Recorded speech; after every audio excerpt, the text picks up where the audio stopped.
मनोज सिन्हा का एक बयान आया है कि एक स्ट्रिक्ट लॉ होना चाहिए जो जमात जैसे जो ये जमात इस्लामी जैसे उनको इलेक्शन में लड़ने नहीं देना चाहिए।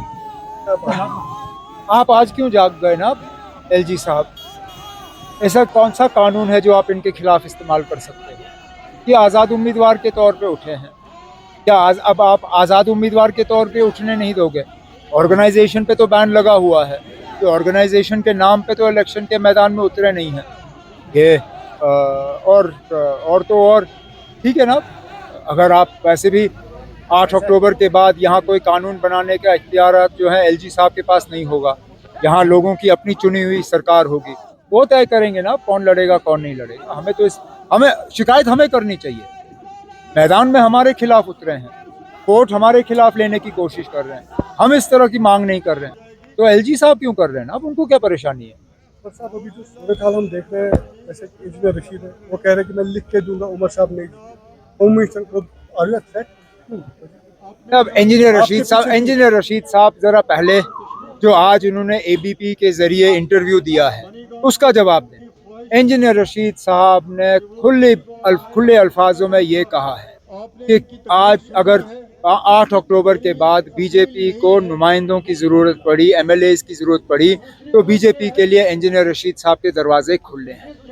अगर आज इंजीनियर रशीद साहब बीजेपी को मदद करने के लिए इलेक्शन लड़ रहा है तो जम्मू कश्मीर के लोगों को बहुत सोच समझ के अपने वोटों का इस्तेमाल करना चाहिए, क्योंकि मैं बार बार ये कहता आया हूँ। आज इंजीनियर रशीद साहब ने शुक्र है हमारी बात को तस्लीम किया है।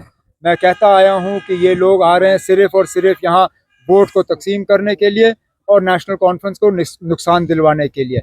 इंशाल्लाह 8 अक्टूबर को साबित होगा कि इंजीनियर रशीद साहब जो हैं उन्होंने लोगों से हमदर्दी के नाम पे वोट हासिल किए, लेकिन आज वो वोट उनको नहीं मिलेंगे। उनके कहने के मुताबिक जमात इस्लामी लाइक माइंडेड कैसी है? वो कहते हैं कि हमने वो तो आपको उनसे लेना, वो तो आपको इंजीनियर से पूछना पड़ेगा, क्योंकि आज इंजीनियर बीजेपी की मदद करने के लिए तैयार है। तो इंजीनियर साहब के लिए बीजेपी भी लाइक माइंडेड है, जमात इस्लामी भी लाइक माइंडेड है। अब ये तो सिर्फ इंजीनियर ही समझा सकता है ना। अब मैं तो उनकी सियासत आज तक समझ नहीं पाया, आप समझ सकते हैं तो अच्छी बात है। वकार रसूल जो है आज उन्होंने एक बयान दिया है। फिर से आज क्या कहा? आज हमारे रिपोर्टर को बयान दिया था कि कुछ जो एमसी के वर्कर्स थे, हाँ। उन्होंने असॉल्ट किया, दे वर ड्रंक।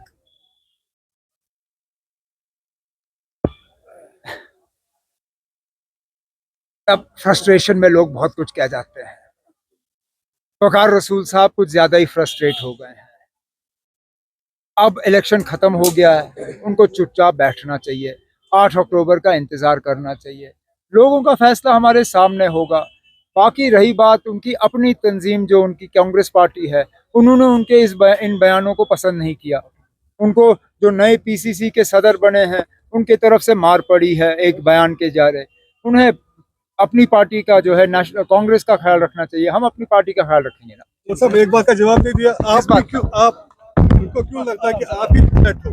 खाली आप थ्रेट हो? वो तो आपको साफ से पता चल रहा है ना, जिस तरह के नतीजे आ रहे हैं।